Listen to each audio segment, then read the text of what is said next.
అందరికీ నమస్కారం. నేను Bhavani, RC licence qualified clinical psychologist, autism specialist. ఈ మధ్యకాలంలో బాగా డిస్కషన్ జరుగుతున్న టాపిక్ ఏమైనా ఉంది అంటే అది ఆటిజం. దీని మీద చాలా అపోహలు నడుస్తున్నాయి. ఎలా అంటే కొంతమంది ఏంటంటే ఆటిజం ఎప్పటికీ కూడా తగ్గదు, ఇది ఇంతే అని చెప్పి కొంతమంది, ఇంకొంతమంది ఏంటంటే ఆటిజం మా సెంటర్కి తీసుకొస్తే వెంటనే తగ్గించేస్తాము, ఒక 6 నెలల్లోనే పూర్తిగా నయం అయిపోతుందని కొంతమంది. నిజానికి ఈ ఆటిజంని పూర్తిగా కమర్షియల్గా చేసి పడేశారు. ఇదంతా ఎందుకు అంటే పేరెంట్స్లో అవగాహన లేకపోవడం, అలాగే పబ్లిక్లో కూడా అవగాహన లేకపోవడం.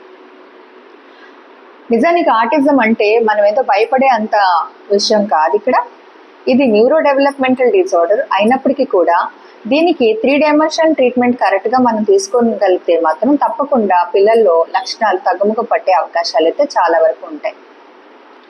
గత వారం చెప్పినట్టు ముందుగా మీరు లక్షణాలు చూసిన తర్వాత మీరు ఒక క్వాలిఫైడ్ క్లినికల్ సైకాలజిస్ట్ని కన్సల్ట్ అయ్యి మీరు ఫస్ట్ అసలు ఆటిజం పూర్తిగా స్క్రీనింగ్ చేసుకోండి. ఇందులో మీకు ఏంటంటే పిల్లోడికి ఏమైనా కోమర్బిడిటీ కండిషన్స్ ఉన్నాయా, లేకపోతే ఆటిజం ఉంటే అది ఎంత శాతం ఉంది, అది ఆటిజమా కాదా అన్నది పూర్తిగా నిర్ధారణ జరుగుతుంది. ఆ తర్వాత ట్రీట్మెంట్ ఆప్షన్కి వెళ్ళండి. ఈ ట్రీట్మెంట్ ఆప్షన్లో 3 డైమెన్షన్ ట్రీట్మెంట్ ఉంటుంది. ఒకటి మెడికల్ మోడల్, అంటే ఆటిజం న్యూరో డెవలప్మెంటల్ డిజార్డర్ అని చెప్పాను కదా, ఇక్కడ పీడియాట్రిక్ న్యూరాలజిస్టు, పీడియాట్రిషియను, అలాగే సైకియాట్రిస్టు వీళ్ళంతా మెడికల్ డాక్టర్స్. వీళ్ళ రోల్ చాలా వరకు ఉంటుంది.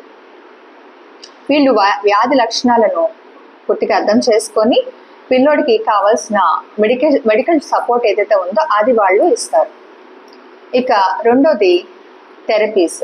ఇక్కడ మనం చూసుకున్నట్టయితే చాలా వరకు బిహేవియరల్ థెరపీ అనేది ఇగ్నోర్ చేయబడుతుంది, కానీ autism completely behavioural disorder. Behavioural therapy ద్వారా ఆటిజంలో ఎక్సెస్ బిహేవియర్స్ని మనం చాలా వరకు తగ్గించడానికి అవకాశం ఉంటుంది. At the same time behavioural deficits అంటే ప్రవర్తనాపరమైన లోపాలు కూడా ఉంటాయి పిల్లల్లో.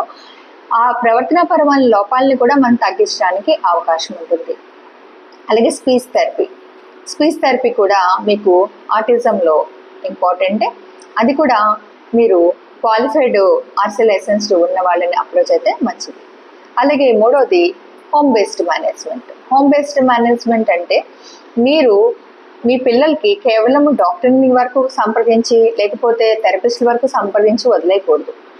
మీ పాత్ర కూడా ఇక్కడ చాలా వరకు ఉంటుంది. కాబట్టి మీ పిల్లలకి మీరు కూడా కొంత క్వాలిటీ సమయాన్ని కేటాయించి మీరు వాళ్ళకి క్వాలిటీ ట్రీట్మెంట్ అంటే quality home based behavioural interventions అందించగలిగితే చాలా వరకు పిల్లల్లో పాజిటివ్ బిహేవియర్స్ అన్నది ఎస్టాబ్లిష్ అవుతాయి.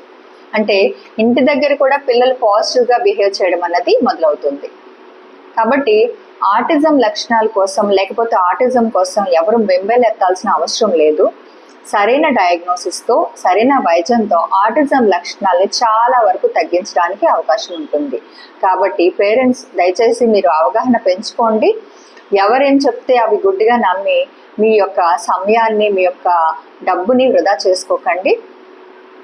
మళ్ళీ నెక్స్ట్ ఎపిసోడ్లో నేను ఆటిజం పూర్తిగా అసలు ఏ కేటగిరీకి సంబంధించింది, ఏ టైప్ ఆఫ్ డిజార్డర్, అది ఇందులో ఎన్ని కేటగిరీస్ ఉంటుందని దాని గురించి మాట్లాడుకుందాం. అంతవరకు సెలవు. నమస్తే.